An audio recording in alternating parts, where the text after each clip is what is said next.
Hello friends, you are most welcome in our channel tutorial planet.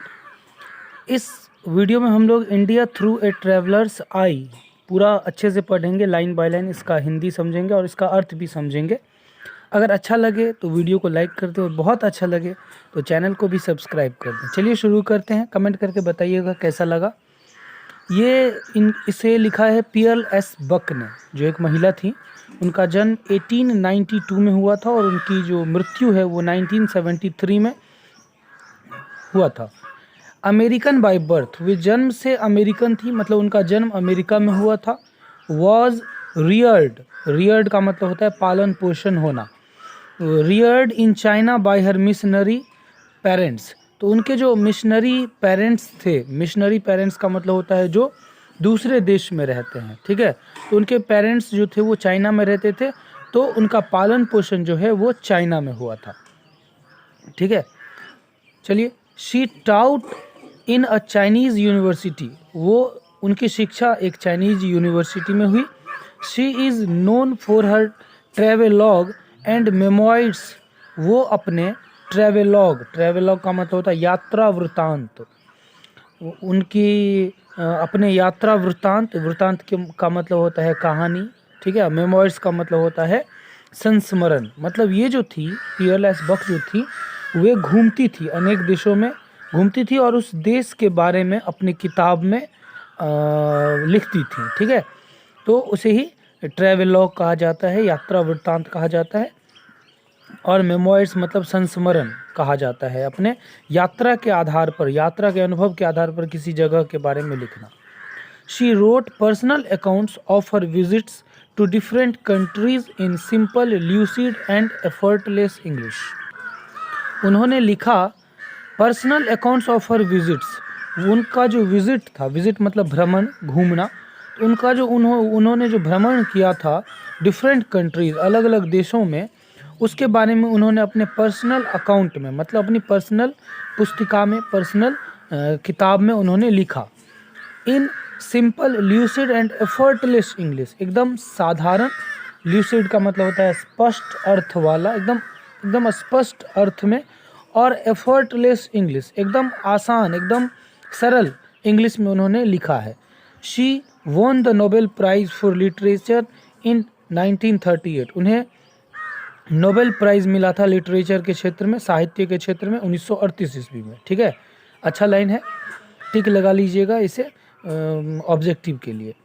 Notable among her chief works, उनका जो chief work था, उनका जो मुख्य काम था, मतलब उनकी जो मुख्य किताबें थी, उसमें उन किताबों में द गॉड्स अर्थ, किताब का नाम है the gods earth. A novel on China, किताब का नाम है कम माई बिलव्ड, चाइना के बारे में उन्होंने ये नॉवेल लिखा था, कम माई बिलव्ड।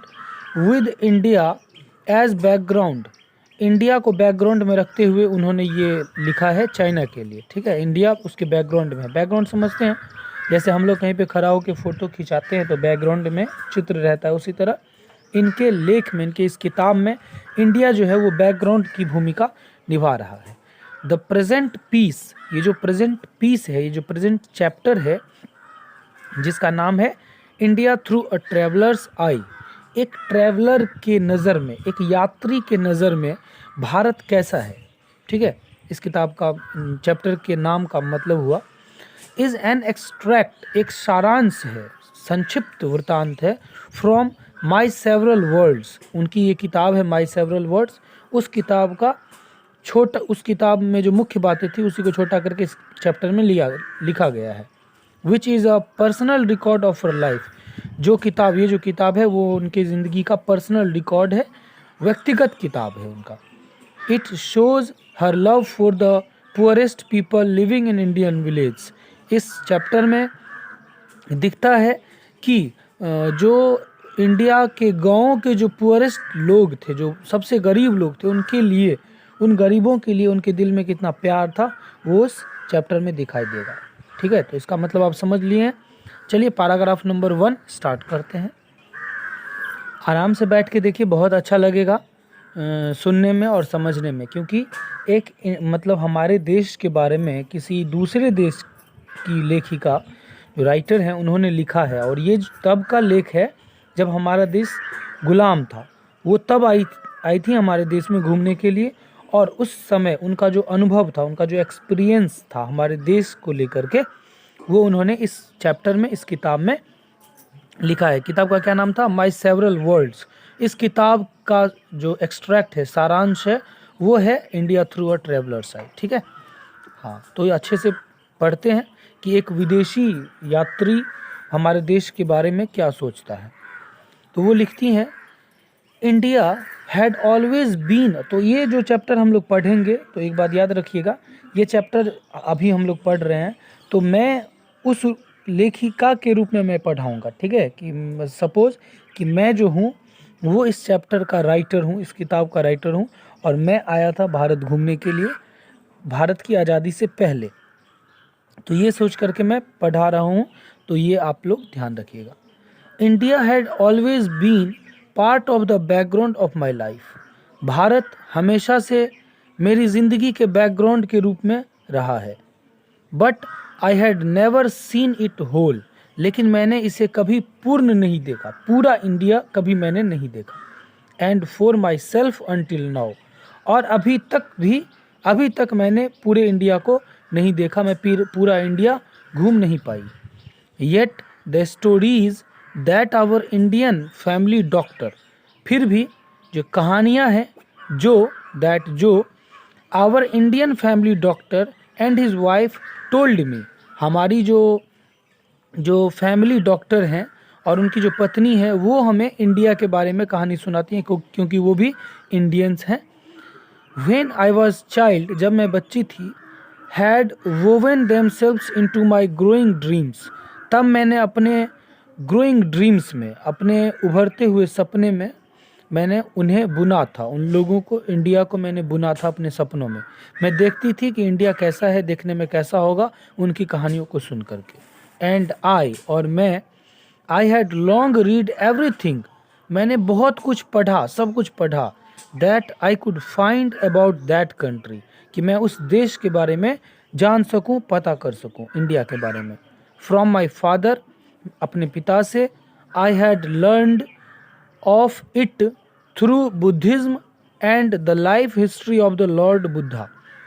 मैंने अपने पिता से बुद्धिज्म के बारे में पढ़ा, बौद्ध धर्म के बारे में पढ़ा, सीखी, और life history of the Lord Buddha. और लॉर्ड बुद्धा जो भगवान बुद्ध हैं, उनकी जो लाइफ हिस्ट्री है, मैंने उनके बारे में भी सीखा। क्योंकि आपको पता होगा चाइना में जो है वो बौद्ध धर्म के लोग भी बहुत ज़्यादा हैं। ठीक है, तो और भगवान बुद्ध का जन्म तो हमारे बिहार में ही हुआ था, उनको ज्ञान हमारे बिहार में ही प्राप्त हुआ था। तो लॉर्ड बुद्धा के बारे में मैंने अपने पिता से सीखा था, समझा था, जाना था। ठीक है, paragraph number 2। The very word colour. ये जो कलर, जो शब्द है, जो बहुत मायने रखता है अमेरिका के ज़िंदगी में भी, चूँकि ये बाय बर्थ अमेरिका की थी, क्योंकि इनका जन्म अमेरिका में हुआ था। भले इनके माता पिता काम से चाइना में रह रहे थे, तो इनका पालन पोषण जो है वो चाइना में हुआ, लेकिन अमेरिका में इनका जन्म हुआ था। ठीक है, तो ये जो कलर जो शब्द है वो बहुत ही अहम शब्द है हमारे इंडियंस के लिए भी, अफ्रीका के लिए, अमेरिका के लिए, क्योंकि काले गोरे का जो भेद है वो हर जगह दिखाई पड़ता है। रिमाइंड्स मी, मुझे याद दिलाता है, ऑफ द वैरायटी ऑफ ह्यू, रंगों की जो विविधता है, ह्यू मतलब रंग, रंगों की जो वैरायटी है, विविधता है, उसके बारे में। दैट इज़ इंडियन लाइफ, जो कि भारत की ज़िंदगी है। As various as our own American human scene, जिस तरह हमारे अमेरिका के जो लोग हैं, यहाँ के जो अमेरिका के स्थल, अमेरिका के क्षेत्र के जो लोग हैं, उनमें जैसे रंगों की विविधता है, यहाँ के लोग जैसे अलग अलग रंग के होते हैं, उसी तरह इंडिया के लोग भी अलग अलग रंगों के होते हैं, अलग अलग प्रजाति के होते हैं। ठीक है, इन कश्मीर में वेयर द वाइट बारबेरियन का मतलब होता है क्रूर, ठीक है, निर्दयी। जहाँ गोरे क्रूर इन्वेडर्स का मतलब होता है आतंक, मतलब आक्रमणकारी। ठीक है, आक्रमणकारी जो होते हैं, जो भारत पर तो गोरे लोगों ने ही आक्रमण किया था इंग्लैंड के। तो जहाँ the white barbarian invaders from Europe, Europe के, क्योंकि इंग्लैंड जो है वो यूरोप में पड़ता है, लॉन्ग एगो बहुत पहले, पेनिट्रेटेड इंडिया, इंडिया में प्रवेश किए, पेनिट्रेटेड मतलब प्रवेश किया। The people are often fair, और यहाँ के जो लोग हैं वो अक्सर जो है वो निष्पक्ष होते हैं, किसी के पक्ष में नहीं होते, एकदम सीधे साधे लोग होते हैं इंडिया के। तो यहाँ पर गोरे लोगों ने बारबेरियन इन्वेडर्स, क्रूर आक्रमणकारियों ने आक्रमण किया था। ऑबर्न हेयर्ड का मतलब होता है गोल्डन ब्राउन कलर के बाल, ठीक है, सुनहरे भूरे रंग के बाल। चलिए आगे देखते हैं। ब्लू आइड, ब्लू रंग की आंखें, नीले रंग की आंखें। वोमेन आर ब्यूटीज देयर, और ये जो वोमेन है, जो महिलाएं हैं, वो यहाँ की सुंदरता है, ठीक है, ऐसे ऐसे महिलाएं यहाँ पे हैं। A young Indian friend of mind, मेरी कोई इंडियन दोस्त, has recently married a Kashmiri man, एक कश्मीरी इंसान से, एक कश्मीरी लड़के से उसने शादी की। दाउ हिज हेयर इज़ डार्क, यद्यपि उसका जो बाल है वो एकदम डार्क है, काला है। Has eyes of a clear green, और उसकी जो आंखें हैं वो एकदम ग्रीन कलर की हैं। यहाँ पर वो कश्मीर की सुंदरता बता रही है जो लेखिका है। The skin colour of the Kashmiri is a lovely cream, और कश्मीर के जो लोग होते हैं उनका जो स्किन का जो कलर होता है वो एक प्यारे से क्रीम के कलर की तरह होता है, जैसा क्रीम का कलर होता है, ठीक है, वैसा उनके स्किन का कलर होता है कश्मीर के लोगों का।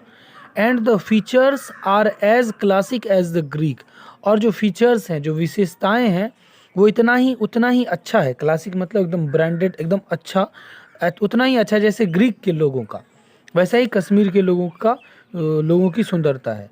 But all the people of India, लेकिन जितने भी इंडिया के लोग हैं, must be reckoned as belonging to the Caucasian race, India के जो लोग हैं उन्हें अवश्य कॉकेशियन रेस के लोगों, कॉकेशियन प्रजाति के का मानना चाहिए। मतलब इंडिया के लोगों को कौन से प्रजाति का मानना चाहिए? इंडिया के लोगों को जो अवश्य है, रिकॉर्ड मतलब होता है माना जाए, ठीक है, बिलोंग मतलब होता है से ताल्लुक़ रखना। कॉकेशियन रेस, कॉकेशियन जो है वो एक जाति का नाम है। पूरी दुनिया भर में, बता दें कि पूरे दुनिया भर में जो है वो 5 प्रजाति के लोग रहते हैं, ठीक है। रेस का मतलब होता है जाति, प्रजाति, तो 5 जाति के लोग होते हैं। एक होता है कॉकेशियन, जिसे कॉकेसॉइड भी कहा जाता है, जो लंबे सफ़ेद कलर के, लंबे कदकाठी के होते हैं, जो अक्सर यूरोप, पश्चिमी एशिया और उत्तरी अफ्रीका के जो लोग हैं उन्हें कॉकेशियन जाति कहा जाता है, ठीक है। दूसरे होते हैं निग्रॉइड, निग्रॉइड मतलब होता है जो काले रंग के होते हैं लोग, अफ्रीका और कैरेबियन देश के लोगों को निग्रॉइड कहा जाता है, नीग्रो कहा जाता है। उसके बाद होता है मंगलॉइड, मंगलॉइड जो है वो पीले रंग के होते हैं, ठीक है, पीत प्रजाति भी कहा जाता है इसे। उनका कद छोटा होता है और बाल नुकीले होते हैं, मंगलॉइड का, ठीक है। ये मैं अलग से बता रहा हूँ, ये आपके बुक में नहीं है, ठीक है। जो जापान, कोरिया और चाइना के लोग होते हैं उन्हें मंगलॉइड कहा जाता है। उसके बाद होता है ऑस्ट्रेलॉइड, ऑस्ट्रेलॉइड जो है बहुत ही कम लोग हैं, आदिवासी की तरह होते हैं, जो ऑस्ट्रेलिया के एक सीमित क्षेत्र में पाए जाते हैं, जिन्हें एस्ट्रोलॉइड कहा जाता है। उसके बाद होता है हॉटेटॉट्स एंड बुशमैन, हॉटेटॉट्स एंड बुशमैन, ठीक है, हॉटेटॉट्स नहीं, हॉटेटॉट्स एंड बुशमैन। ये जो प्रजाति है वो पश्चिमी अफ्रीका के कालाहारी डेजर्ट में, कालाहारी मरुस्थल, ये भागों में ये पाए जाते हैं, हॉटेटॉट्स एंड बुशमैन प्रजाति के लोग। तो पूरे दुनिया में 5 प्रजाति के लोग हैं। तो इंडिया के जो लोग हैं उन्हें कॉकेशियन प्रजाति, ठीक है, कॉकेसॉइड मानना चाहिए, क्योंकि यहाँ के लोग लंबे कद काठी के होते हैं और गोरे होते हैं अक्सर। वैसे इंडिया में सभी रंगों के लोग पाए जाते हैं, ठीक है। जैसे आप साउथ के लोगों को देख लीजिए, दक्षिणी भाग के लोगों को। खैर वाट एवर खैर, the colour of the skin in south में जो लोगों के स्किन का जो कलर है, त्वचा का जो रंग है, though it be as black as any Africans, वो ऐसा है मानो कि वो अफ्रीका का व्यक्ति हो। अफ्रीका के लोग जितने काले होते हैं वैसे ही भारत में साउथ के लोग काले होते हैं, ठीक है। तो ये अलग बात है। तीसरा है paragraph, and India has an amazing way of appearing unexpectedly in other life. India के पास एक अमेजिंग वे है, एक आश्चर्यजनक तरीका है of appearing unexpectedly in other life. दूसरे की ज़िंदगी में, चाहे वो किसी देश के लोग हों, दूसरे की ज़िंदगी में खुद प्रकट होना, ठीक है। दूसरे के ज़िंदगी में आपको इंडिया दिखाई देगा। आप दुनिया के किसी भी कोने में चले जाए, अपीयर का मतलब होता है दिखाई देना, प्रकट होना। तो इंडिया जो है वो आपको दूसरे के ज़िंदगी में ज़रूर दिखाई देगा। इंडियन सभ्यता जो है या इंडिया की जो भावना है, ठीक है, वो आपको दूसरे की ज़िंदगी में ज़रूर दिखाई देगा। एज़ फॉर एग्जाम्पल के तौर पर, today in the life of south Africa, आज के दिन में जो दक्षिण अफ्रीका है उसकी ज़िंदगी में, the Indians make a third group between the south Africans and the black and the white. South African जो है और जो काले गोरे हैं उनमें तीसरा ग्रुप जो है इंडिया का भी आ जाता है, क्योंकि आप इंडिया को, आप साउथ इंडिया का जो साउथ भाग है, इंडिया का जो दक्षिणी भाग है, उसे आप साउथ अफ्रीका से कंपेयर कर सकते हैं, वहाँ के ब्लैक लोगों से गोरे कंपेयर कर सकते हैं। और इंडिया में भी गोरे लोग हैं, सिर्फ काले ही नहीं हैं। और इधर आप नॉर्थ में आइए तो आपको वाइट पीपल मिलेंगे। तो इंडिया जो है वो साउथ अफ्रीका के साथ थर्ड ग्रुप बनाता है, तीसरा ग्रुप बनाता है। फॉर दैट मैटर, उस बात के लिए, there was our Indian family doctor, हमारा जो है वो इंडियन फैमिली डॉक्टर था, ठीक है, जो तीसरा ग्रुप बनाया था उसने। And why should there have been an Indian doctor in Chinese part to tend an American family. और क्यों एक इंडियन डॉक्टर, जो एक भारतीय डॉक्टर है, वो चाइनीज़ पोर्ट पर, चाइनीज़ बंदरगाह पर अमेरिकन फैमिली के देखभाल करने के लिए था। अमेरिकन फैमिली के उपचार के लिए चाइना के पोर्ट पर एक इंडियन डॉक्टर की क्या ज़रूरत थी। तो इंडिया जो है, इंडियन जो है वो आपको हर जगह मिल जाएंगे। एंड र्यूमर्स, और ये अफवाह है, ऑफ इंडिया परसिस्ट, और and rumours of India, India के बारे में जो ये अफवाह है, परसिस्ट मतलब बनी रहती है, ये अफवाह बनी रहती है। कौन सी अफवाह? फोर, कि they are a memorable people, कि वे लोग जो हैं, इंडियन जो हैं, इंडिया के जो लोग हैं, वे यादगार लोग हैं, उन्हें कभी भुलाया नहीं जा सकता। ड्रामेटिक लोग हैं, नौटंकी वाले लोग हैं। And passionate and finding dramatic lives, passionate हैं, एकदम जुनूनी होते हैं, वे अगर किसी काम को करने के लिए ठान लेते हैं तो वो उसे करके रहते हैं।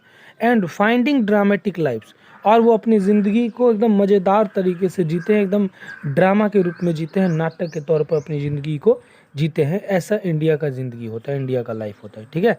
चलिए अगला पैराग्राफ देखते हैं। यू सी, आप देखेंगे, कभी कहते हैं कि यू सी, आप देखेंगे, लेखक, how India has a way of permeating human life. Permeating का मतलब होता है तय करना, परमिएट का मतलब होता है तय करना, निश्चित करना, कि किस तरह इंडिया के पास एक ऐसा तरीका है जो इंसान की ज़िंदगी को तय करता है कि ह्यूमन लाइफ कैसी होनी चाहिए, इंसान की ज़िंदगी कैसी होनी चाहिए। कौन तय करता है? इंडिया तय करता है। ये आप लोगों ने देखा। एंड कंसीडर, और मान लीजिए, हाउ इंडिया हैज़ मैनेज्ड, कि इंडिया ने कैसे मैनेज किया, कैसे पूरा मैनेज किया। मैनेज करने का मतलब प्रबंध किया। मेयरली बाय मेंटेनिंग हर इंडिपेंडेंस, सिर्फ, मेयरली का मतलब होता है सिर्फ, मात्र, अपने इंडिपेंडेंस को, उसकी जो इंडिया की जो इंडिपेंडेंस है, जो आज़ादी है, उस आज़ादी को मेंटेन करते हुए, बाय मेंटेनिंग हर इंडिपेंडेंस, अपने आज़ादी को मेंटेन करते हुए किस तरह इंडिया ने ये किया है, ठीक है। देखिए, ये जो लेख है, ये जो लेखिका ने जो लेख लिखा है, वो 1954 में, 1954 में ये जो लेख है वो प्रकाशित हुआ था, ठीक है, मतलब आज़ादी के बाद। तो इसमें कुछ बातें आज़ादी से पहले की भी है और कुछ बातें आज़ादी के बाद भी है, ठीक है। 1954 में ये लेख पब्लिश हुआ था, आप गूगल कर सकते हैं।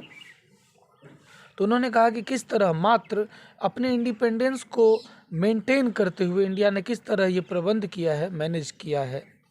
एंड यस, और हाँ, by producing superior individuals, India ने सुपीरियर इंडिविजुअल्स को पैदा किया है, श्रेष्ठ व्यक्तियों को पैदा किया है उस समय, जैसे कि गांधी थे, नेहरू थे, सुभाष चंद्र बोस थे, उसके बाद भगत सिंह थे, चंद्रशेखर आज़ाद थे। तो किस तरह इंडिया ने मतलब सुपीरियर इंडिविजुअल को, श्रेष्ठ व्यक्तियों को पैदा किया है। टू इन्फ्लुएंस, क्यों पैदा किया है? इन्फ्लुएंस का मतलब होता है प्रभावित करना। किसको? द वर्ल्ड, दुनिया को। In these few short years of freedom, आज़ादी के कुछ ही सालों बाद इंडिया ने किस तरह पूरी दुनिया को प्रभावित किया, इन्फ्लुएंस किया है, वो आप देख सकते हैं, देखेंगे। They have put to good use, उन लोगों ने अच्छा उपयोग किया है। किस चीज़ का अच्छा उपयोग किया है? The benefits the English gave and left, जो फ़ायदा अंग्रेज़ों ने इन्हें दिया और जो अंग्रेज़ यहाँ से लेकर के चले गए, दोनों चीज़ों का, अंग्रेज़ यहाँ पे आए, यहाँ पे रहे, फिर यहाँ से छोड़कर चले गए। इन दिनों इंडिया ने अंग्रेज़ों का भी बहुत अच्छा उपयोग किया है। The knowledge of the West, India को वेस्ट की जानकारी मिली, पश्चिमी देशों की जानकारी मिली। अगर अंग्रेज़ हमारे देश में नहीं आते तो शायद आज हम इतने आगे नहीं बढ़े होते, क्योंकि हमें वेस्ट से परिचित होने का मौका नहीं मिलता। पश्चिमी देशों से, जो देश विकसित हैं, डेवलप्ड हैं, उन देशों के कांटेक्ट में आने का मौका हमें नहीं मिल पाता। ठीक है। द प्योर एंड एक्विसाइटली एनंसिएटेड इंग्लिश, एकदम शुद्ध और एक्विसाइटली एनंसिएटेड मतलब एकदम बेहतर तरीके से प्रोनाउंसिएट करना, किसी चीज़ का बेहतर तरीके से उच्चारण करना, किसी शब्द का, किसी भाषा का। तो इंडिया ने अंग्रेजों से इंग्लिश भाषा सीखी।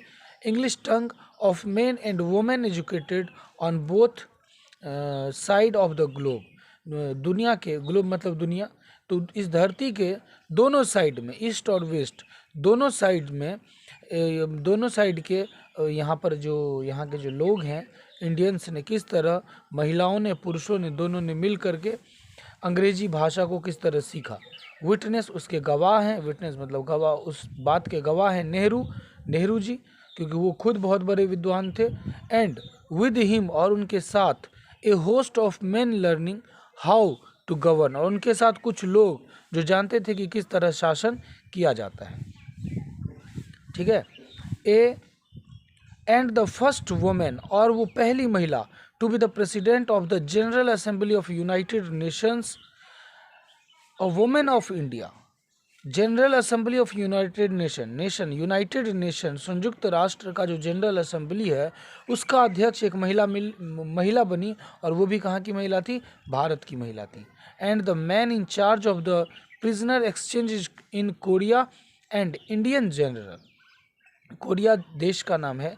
कोरिया में एक, जब जनरल का पद जब एक्सचेंज हुआ, ठीक है, जनरल के पद पर अपने भारतीय, ठीक है, जेल में कोरिया के जेल में, ठीक है, कोरिया के जेल में जब जनरल के पद पर एक भारतीय जब वहाँ पर चेंज होके गया, बदल के, ठीक है, तो who won trust from all, उस व्यक्ति ने, उस भारतीय ने सबका विश्वास जीता था, कोरिया के लोगों का विश्वास जीता था। इसलिए ना कोरिया के सरकार ने उस व्यक्ति को, उस भारतीय को कोरिया के जेल का जनरल बना दिया। इवन द ब्लस्टरिंग के बावजूद, ब्लस्टरिंग का मतलब होता है धब्बा लगाना, भारत पर इतना बड़ा धब्बा लगा था, गुलामी का धब्बा लगा था, तो इस धब्बे के बावजूद, एंड एक्यूसेशन का मतलब होता है आरोप लगाना, भारतीयों पर कितना आरोप लगा था, ठीक है, जो भारतीय, अंग्रेजों ने तो भारतीयों को कुत्ता तक कह दिया था, अंग्रेजों के गेट पर लिखा होता था जो Indians and dogs are not allowed, Indian और कुत्ते हमारे घर में नहीं आ सकते हैं। इस तरह से उन लोगों ने इतना धब्बा लगाया था, इतना आरोप लगाया था। ठीक है। At home and abroad have not change the quit confidence of the new India, ये जो नया भारत है, ठीक है, ये जो नया भारत है, तो उसने नए भारत का जो एकदम आत्मबल है, क्विट कॉन्फिडेंस जो है, एकदम मजबूत आत्मबल है, उस आत्मबल को, उस कॉन्फिडेंस को, जो घर में ना इंडिया में चेंज हुआ वो आत्मबल, और ना ही विदेशों में, उस धब्बे के बावजूद इंडिया का जो कॉन्फिडेंस है वो कम नहीं हुआ। एंड दिस कॉन्फिडेंस, और ये आत्मविश्वास, फाउंडेड इन अनयील्डिंग आइडियलिज्म, और ये जो आत्मविश्वास है वो आपको अनयील्डिंग आइडियलिज्म में दिखेगा, मिल जाएगा।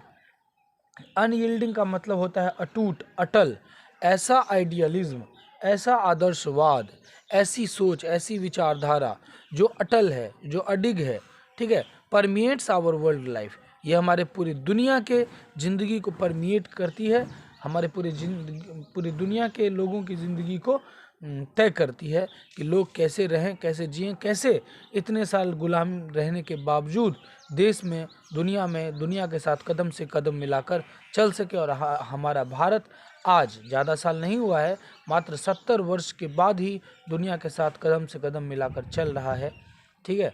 तो हमारे भारत ने पूरी दुनिया को सिखाया कि जीना किसे कहते हैं। इतने सालों के 200 साल की गुलामी के बाद किस तरह भारत खड़ा हुआ और किस तरह अभी तक चल रहा है, ठीक है।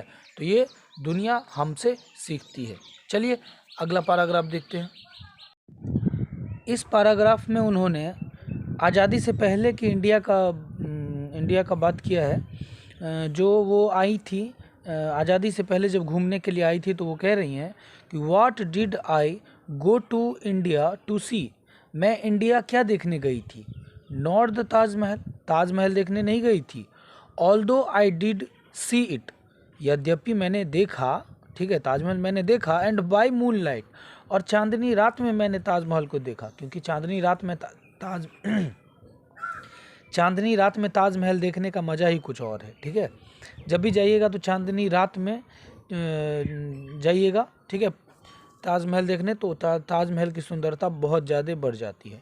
तो वो कहती हैं कि मैंने देखा, लेकिन मैं ताजमहल देखने नहीं गई थी। नॉट फतेहपुर सिकरी, मैं फतेहपुर सिकरी भी नहीं गई थी देखने के लिए। Although I did see it, यद्यपि मैंने ये भी देखा। And note the glories of empire in New Delhi, और ना मैं न्यू दिल्ली के उन एम्पायर को, उस अंग्रेज के साम्राज्य को देखने के लिए गई थी। Although I did see them, यद्यपि मैंने वो भी देखा। I went to India to see and listen to 2 groups of people, I went to India, मैं इंडिया गई, टू सी देखने के लिए, एंड लिसन और सुनने के लिए, two groups of people 2 group के लोगों की बातें सुनने के लिए और उन्हें देखने के लिए मैं इंडिया गई थी। कौन कौन से 2 ग्रुप थे? पहला था the young intellectuals in the cities, शहर में रहने वाले बुद्धिजीवी युवा वर्ग, and the peasants in the village, और गांव में रहने वाले किसान। These I met in little rooms in the city, इन लोगों से मैं शहर के छोटे कमरों में मिली। In little houses in the village, और गांव में किसानों से गांव में छोटे घरों में मिली।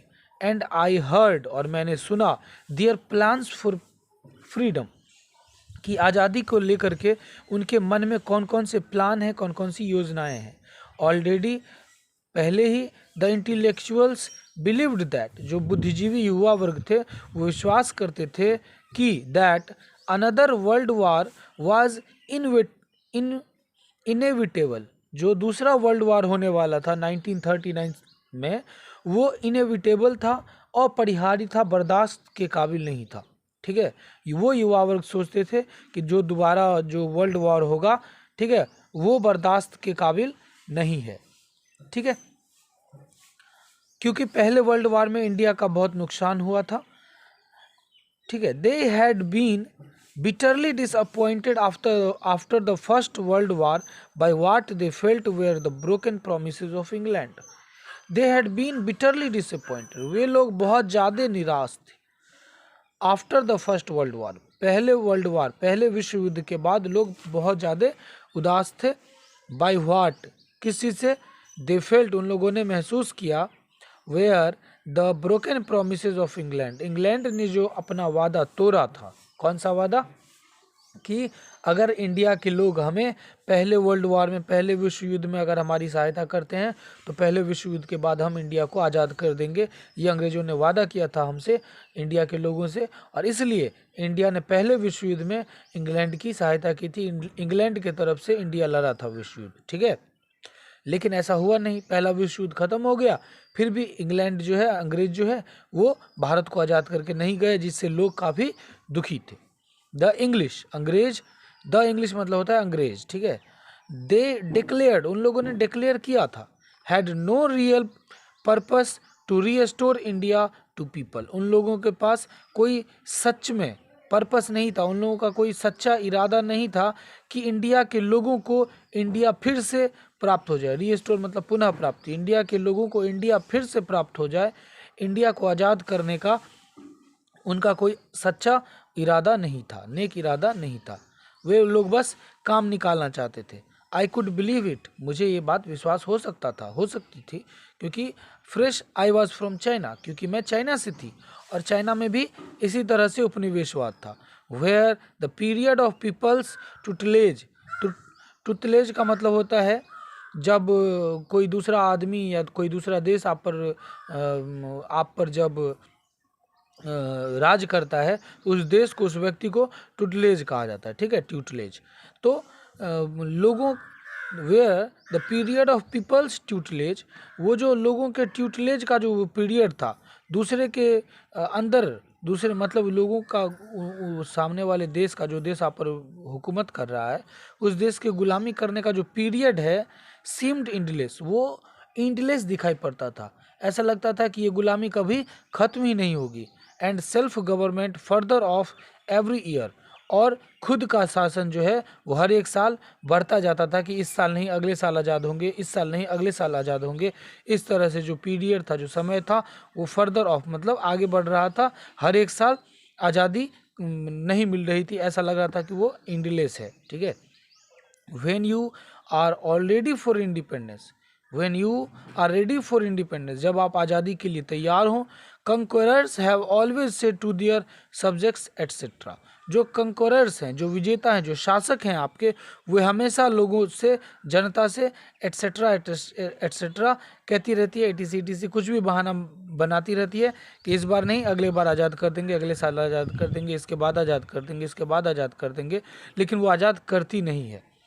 But who is to decide when the moments come, लेकिन कौन डिसाइड करेगा, कौन डिसाइड करता है, कौन डिसाइड कर सकता है या कौन डिसाइड करने वाला है जब वो वक्त आता है। व्हेन दैट मोमेंट्स कम, जब वो क्षण आता है, जब वो पल आता है। And how can people learn to govern themselves except by doing this, और कैसे लोग गवर्न जो शासन करना लोग कैसे सीखते हैं, और इन चीज़ों को छोड़कर, एक्सेप्ट मतलब होता है इसके अलावा, बाय डूइंग दिस ये करने के अलावा, मतलब उनके बातों पर भरोसा करने के अलावा जब लोग खुद से शासन करना सीख जाएं, तब कौन डिसाइड कर सकता है कि कौन शासन करेगा, ठीक है, तब उसे आज़ादी देनी ही पड़ती है। So the intellectuals in India were restless, इसलिए इंडिया के जो लोग थे, इंडिया के जो बुद्धिजीवी वर्ग थे, जो युवा थे, वो बेचैन थे। एंड एम्बिटर्ड, और काफ़ी क्रोधित भी थे। And I sat through hours, और मैं घंटों बैठी, watching their flashing dark eyes, और अंधेरे में जिस तरह से मोबाइल का फ्लैश चमकता है, उसी तरह उनकी आंखें जो थी वो चमक रही थी, आज़ादी पाने के लिए ललक रही थी। एंड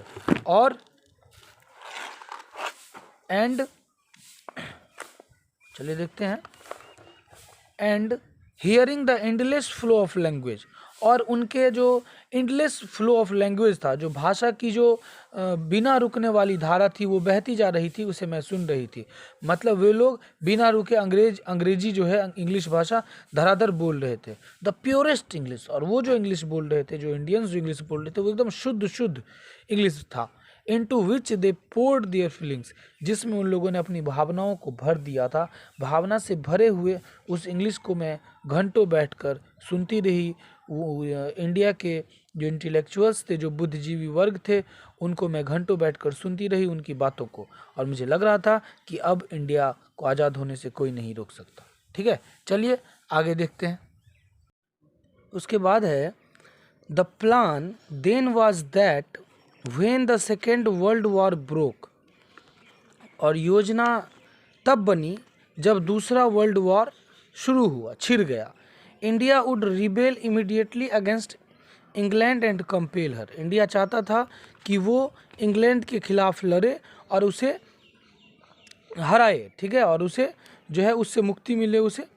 बाय दिस कॉम्प्लिकेशन, इस जटिलता से, कॉम्प्लिकेशन मतलब होता है जटिल, इस जटिलता से to set her free, India को आज़ादी मिले, इस गुलामी से इंडिया को आज़ादी मिले।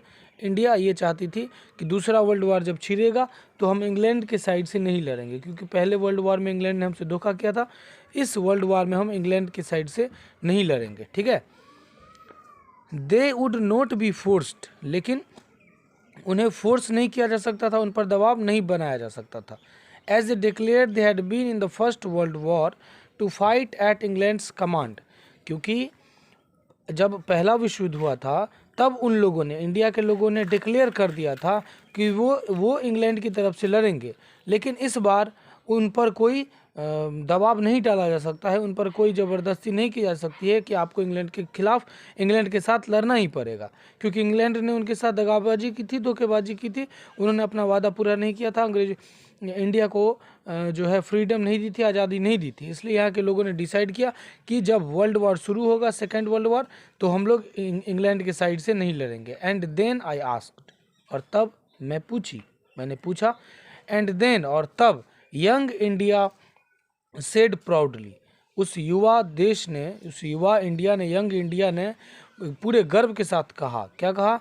We will ourselves decide, हम लोग खुद डिसाइड करेंगे, whether we wish to fight at England side और अगेंस्ट हर, कि हम लोगों को इंग्लैंड के साइड से लड़ना है या इंग्लैंड के खिलाफ लड़ना है, ये हम लोग खुद तय करेंगे, इंग्लैंड तय नहीं करेगा, अंग्रेज तय नहीं करेंगे कि हम किधर से लड़ेंगे, क्योंकि हम लोग एक बार ठगे जा चुके हैं, हम लोग बार बार नहीं ठगना चाहते हैं। ठीक है, चलिए इस 8 नंबर पैराग्राफ तक इसमें देखें, इसमें टोटल 24 पैराग्राफ है। ठीक है, तो 2 से 3 पार्ट में इस चैप्टर को मैं ख़त्म कर दूंगा। बहुत बड़ा हो जाएगा तो देखने में भी अच्छा नहीं लगेगा। तब तक के लिए थैंक यू सो मच, और वीडियो अच्छा लगे तो प्लीज़ लाइक कर दीजिएगा और चैनल को सब्सक्राइब करके बेल आइकन दबा दीजिएगा, ताकि हमारा वीडियो सबसे पहले आप तक पहुँचे।